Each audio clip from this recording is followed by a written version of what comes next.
So, I want to talk about Cold War. Cold War zombies is underrated. Okay, let me explain what do I mean. Story-wise, I can understand. But gameplay? So today, I'm going to be talking about what makes Cold War one of the best. Now, let me say this correctly. It is not the best zombies game. Well, here's why. They didn't add a new perk into the game since the beginning of the launch, and it was just pretty much like Electric Cherry with ammo mod stuff. But let's talk about the game right now for a sec. Salvage is literally the game itself, but salvage is a really cool and inventive way to, craft, grenades, monkeys, stims, stuff. Or you can craft stuff like a self-revive, war machine, chopper gunner, all that stuff. Also, you can also upgrade armor and your weapon as well, which I think is a really cool and creative way to make the game have more stuff to you to get, which could sound like a pretty big butt in the ass. Like, you literally can't get all your stuff until round 30, but, still, it makes the game more of a, rush pace, and I actually do enjoy it that way. But let's talk about now what they did from Cold War from BO4. BO4 changed things that were unnecessary at all, while Cold War, on the other hand, changed things that were absolutely necessary. They brought Jug back. They brought Speed Cola back. You didn't have to pack up your didn't have to pack up your gun 5 frickin' times, despite it's more points this time. But it feels genuine this time. Unlike the 5 frickin' times, you have to throw in your gun literally multiple times, and it's not really that fun. Seriously, you have to pack up your gun 5 times with that 6. That's pretty much 20 grand right there. Thrown in the garbage. And also the BO4 guns. Dog. But, on the other hand, Cold Wars are significantly better. And with the introduction of PhD... Oh, whoops. Spoilers. Oh no! FBI, open up! But, besides, with the introduction of PhD, every gun in the game is playable. Unlike, maybe a game called BO1 or Black Ops 3 because of the XM and Toshiba. But this game, there aren't a lot of bad weapons, which I kind of like, but at the same time not, because it's just not great of an idea. Also, like I said, I like the fact that you can carry more perks. Was it an unnecessary move? No. But at least you didn't have to, choose, where you have to do, where you want to put your perks and stuff. But now we're done with that stuff. Now let's talk about the maps and what makes these maps different to compare to others. Now, the story, like I said, we're not going to be focusing about the story because I don't really know a lot, and I would love to if I had a team. Seriously? I would like to do it if I had a team and stuff to do it with, but I don't. Yeah. But anyways, let's talk about Cold War maps. Now, before we get into these, there are going to be some maps that I do hate, but there are going to be a lot of maps that I think are underrated. But let's get into this. So we're starting off with D Machine, the first zombies map in the Dark Ether story. And I think it's a good map. It's a good map to start off with. I can totally understand your reimagining of Not, because, sorry, I just have to itch my nose. Nocturne Totem was the first ever zombies map, right? The Machine, on the other hand, was the first ever Dark Ether zombies map. That makes perfect sense. Is there problems with the map? Absolutely.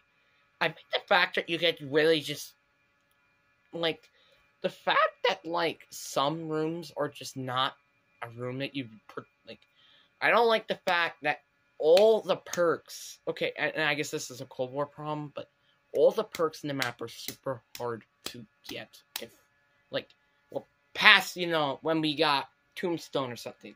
Because then you have to get the perks from the Wonder Fizz machine, and you have to get them until, like, around 20. You only could get them until around 20. It's a little stinky.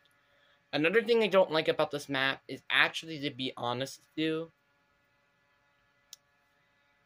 it's a little bit the Megaton. I know the Megaton is, okay, it's not a bad boss, but, like, compared to the map's good things, it's kind of the weak of the bunch. Like, you do not have a lot of fun with this part of the map. Like, Megaton is a big little, butt, and it's pretty annoying. And also, one of the parts of the Easter egg is a little tedious and a little annoying. That didn't even need to be in there, but like I said, I don't care about the story or Easter eggs. But let's talk about what made this map so good. Literally, the layout is unbelievably amazing. Like, this might be the best layout I have ever seen out of a Call of Duty Zombies game. Every room makes perfect sense. The main, area you can train. The doors make sense. Like, the one over on the left where the bunny is, you have the Die Shockwave. That's how you unlock it, which I'll talk about that soon. Then you got the other room, and actually it is kind of pointless, but it, makes sense still in general, because that's where the original mystery box was from Nocturne Totem. And then where stamina is, it makes perfect sense, and plus you could train in that area as well. The other area, it makes sense. The penthouse, a good train and camp spot. Probably the best area in all Zombies history. Because you could train and camp in that area. You can camp, just be over by that, explosive door. Make sure you don't buy it. Training, you could just literally run around like nothing in there. And then you also got the plane crash. You could train. You also could camp on the top of the blimp. The pawn, you could train. Literally, and then the door that can open through the facility. It also makes sense as well. Okay, there is one area I will admit is a little pointless, and it's over by the other area. But again, I don't really care. That, and then the area where you go through to the trials is also, you can train pretty much. And in both rooms, you can train and camp. Well, that room, you only can train. This room, you can camp, though. You actually, well, with the glitch, but they removed it, which was stupid. But whatever. Then you got the main floor, and it's such a good place to train. There are, like, probably 2 training spots in there. Not camping, but, like, still. You already have enough camping spots to survive. And also Pack-a-Punch, Elemental Pop, which, let me talk about Elemental Pop. Elemental Pop was really good and really entertaining. With the upgrades and stuff, it's really good. And also, I love the upgrades. It's a little tedious of how hard it gets. But when you activate the stuff, you go to the Dark Ether, then you get the Pack-a-Punch. I think it's a very simple way to get Pack-a-Punch. And the side Easter egg is cool with the coffin dance thing. But then you get the Megaton spawn. And now here it comes with the Wonder Weapon. The Wonder Weapon is so good. Like, the Wonder Weapon, okay, back on, like, the early days, it's like until, like, 50s or 60s, and then it starts to suck. But now, it's pretty good to use. And it doesn't really matter what version you use, which makes sense. I also love the end of the fight and stuff, kind of. But, again, you kind of get what I mean here. The Machine is such a good map, and I highly recommend to play it. Is it the best starting map? No. I don't even think it's the best map on Cold War, which is already good. But, like, because, look at, like, BO4, for example. You have a ton of terrible maps, mainly just because of the engine. And then and also, oh yeah, I forgot about something. The field upgrades. The field upgrades are actually pretty cool in a pretty cool way. You have energy mine, ring of fire, frost blast. I don't know. Toxic growth for just examples, because there are a ton in there. You also can buy your own ammo mod if you wanted to. Oh yeah, here's a cool, interesting fact. If you pick Dead Wire, you can defeat the Megaton way more faster, and it's just a fact. But I really like the map. It's really cool, it's smooth, and it's an entertaining map to play, and I think you guys should probably play it if you haven't played it yet. Now we're talking about Firebase Z. Boy, oh boy. Don't prove me wrong. It's also still good with the layout from the machine, but for DLC 1, and the fact that we have to wait, what, 1, 2, maybe 2, 3 months, and this is what you give us? Don't prove me wrong. The Mimic is a cool boss, but the Mangler, being in pretty much every single map except the machine, is a little tedious and annoying. And also the Mimic as well, which is actually a little pain in the butt. Actually, no, that's not true. I think it's on Outbreak and Forsaken, I think. Maybe, I don't know. I think it may just be in Firebase and Outbreak, but I don't know. But, yeah. And then you got the Wonder Weapon.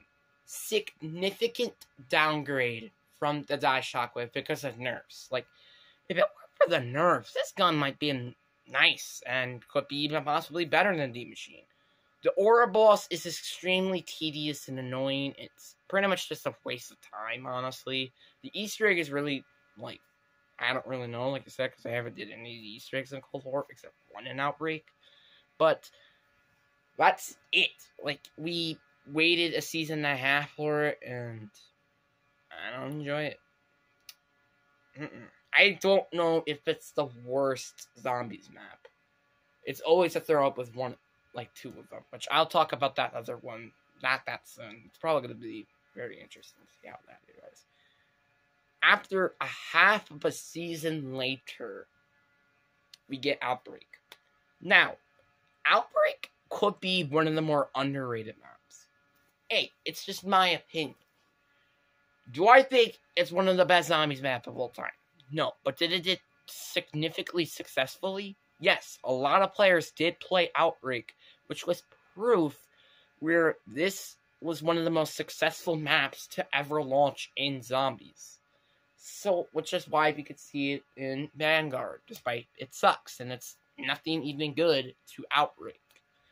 But Outbreak is such a good map in so many different directions. I loved that they updated it during the time. Like, for example, the grappler, making the maps more shorter, because it is a little pain in the butt with how big the map is. And also, forced to objectives feel genuine here. Like I said, I still think it's not the great, but to be honest, it's better than the other two maps that are actually bad. So, it's in the middle of the pack of what is a great zombies game. Is it a little pain in the butt that they added in so many of, all the boss zombies from the original game and afterwards? Yes, I do think it's a little tedious and annoying. Because, there were no point of adding in those bosses. You already had enough. You had the Mangler, you had the Mimic, you had the Megaton. You already had enough zombies in there. And you also have these other ones. Oh yeah, I forgot. The Panzer came back for this one and Martyrdom. So, which we'll talk about them soon. I also love the fact that, you get these beacons where gives you, a ton of space and area. I love that you get points if you did the objectives. Also, I love the side objectives as well. Oh yeah, let me talk about that thing. The side objectives are so good. You don't even have to do them if you wanted to. Let's say you want to defeat the Aura. No, you could literally just skip and go into the objective that you must do before you could go on to the next map. Okay, there are a couple problems with this game, and It's that you must do a force objective to get out of there. Like, I wish there was, like, a 5-minute timer, and then you could go to the next map. And then you could go to the next map. And then you could go to the next map. But that objective is a choice as well as the other side objectives. The side objectives are cool, and plus they add on with the objectives and side objectives just to make the game more replayability, which already had a ton of replayability. You know, to get the guns like the Ray K. Let's say if you're on PS4 and your game freaking crashes on every time you play Firebase Z, you could just get the Ray K on that map. You want to get... Okay, the only problem I do also have with this is the fact that they didn't add in all the other wonder weapons. I thought that could have been pretty cool as well, because then you would have more wonder weapons to pick from. But the thing is, the limit will only be one wonder weapon. You're only allowed to pick one. Or two, because again, there were another perk that added in, and I'll talk about that pretty soon. I guess we might go back in time and talk about Tombstone. Okay, so Tombstone is just a useless perk, but it's way better. It's like combine Tombstone and Who's Who, and then just put it into a perk. Am I joking? No, I'm not. This is literally just a mix between Tombstone and Who's Who and put it combined, but at least you don't start with a starting pistol.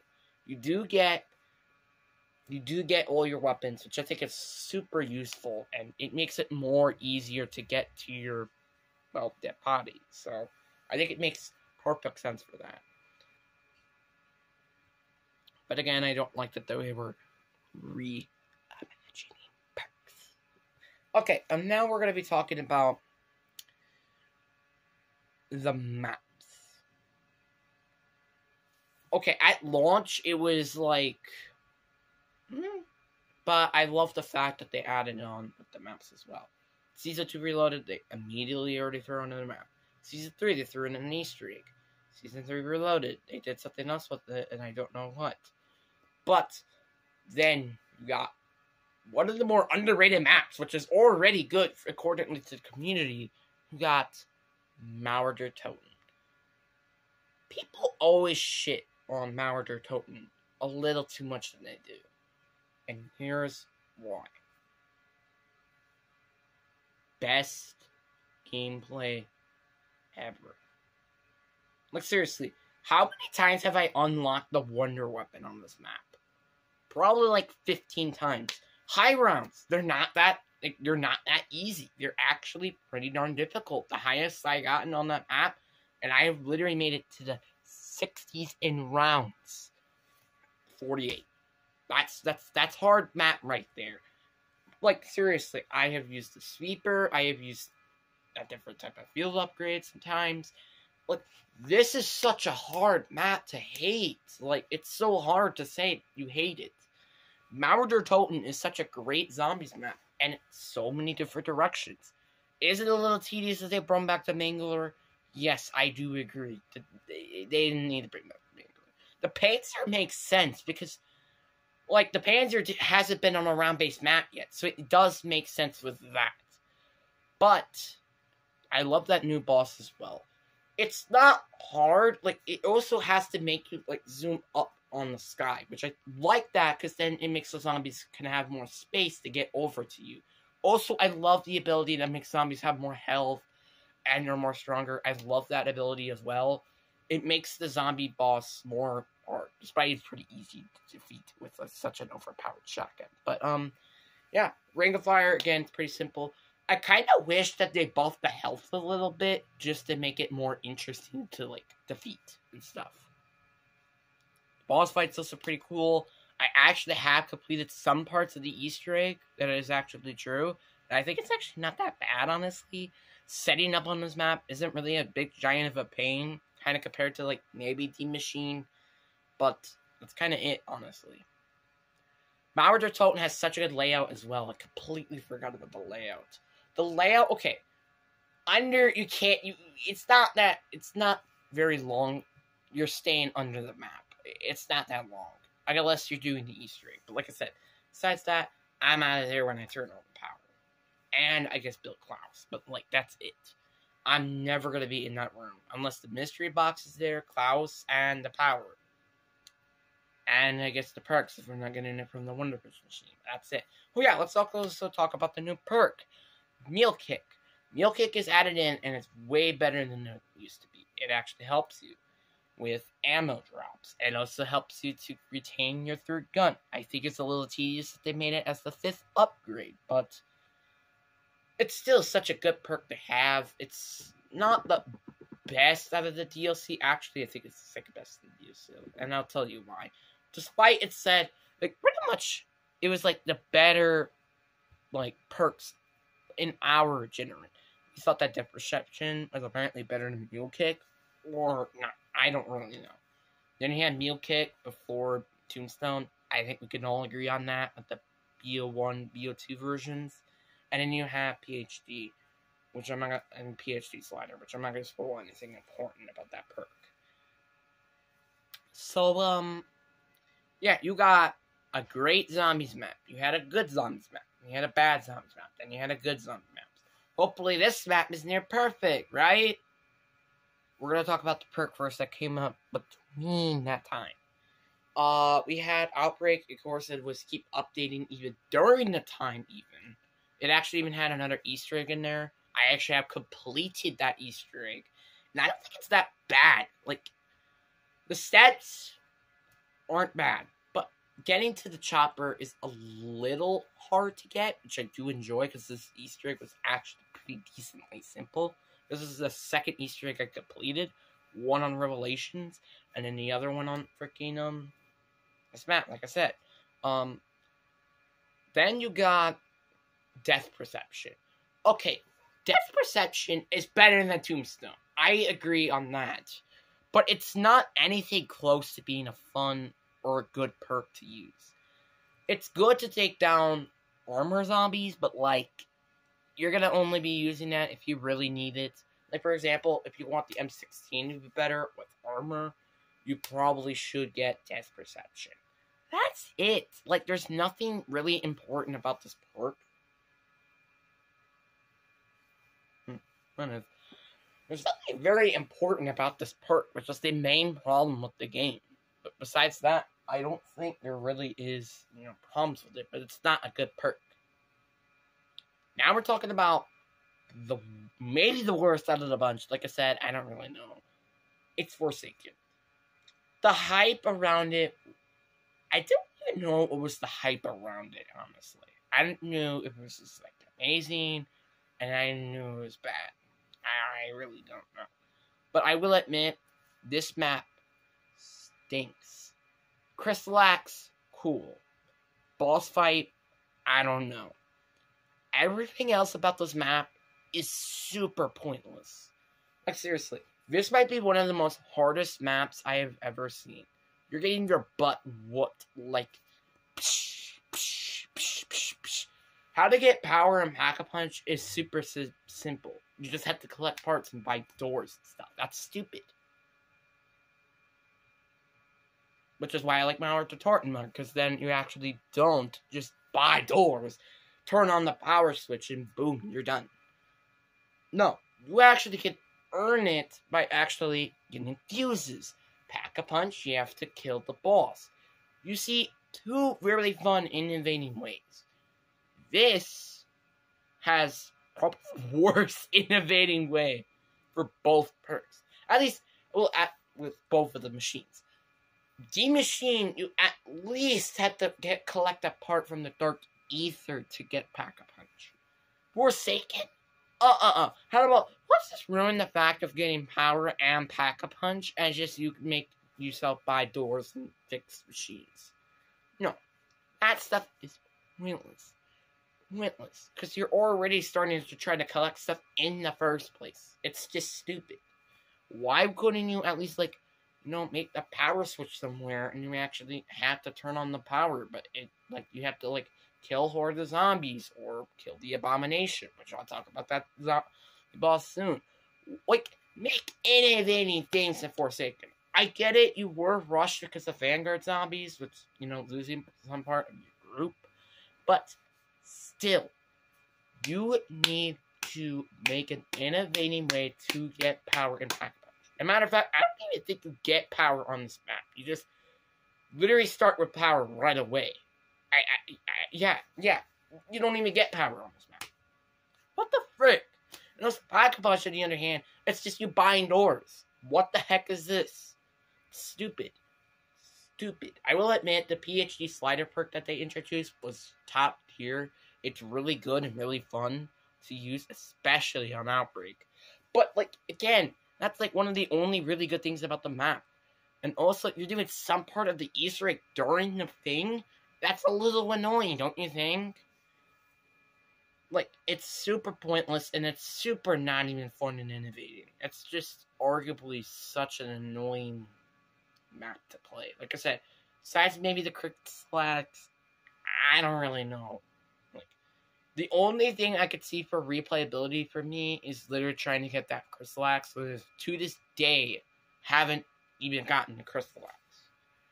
That's pretty sad, because I heard it's actually pretty simple in some way, but like still. I think it's very pointless, and I think it's very annoying, in my opinion. Look, I've been a guy who's been playing since BO1, and I'm getting maps like this. Why? And also, what a stupid way to end what is a great zombies game. Don't get me wrong, I still think this is not the best zombies map. Like I said, there are some problems. Firebase Z and Forsaken. Not adding in another perk afterwards, even though BS3 had that problem. But what do I think is better with this version? We're not including non-Treyarchs. We're just including Treyarchs. I think it's better than BO4. I think it's way better than Vanguard. BO2 is a tough one to say. It's not better than BO1 and BO3. Let me just confirm that out there. If it weren't for, like, you know, these maps being bad, and if it was being better, I think it could have been better than BO1, but it wouldn't have been better than BO3. BO2, like, BO2 had a lot of bad maps, like, let me think, Nuketown,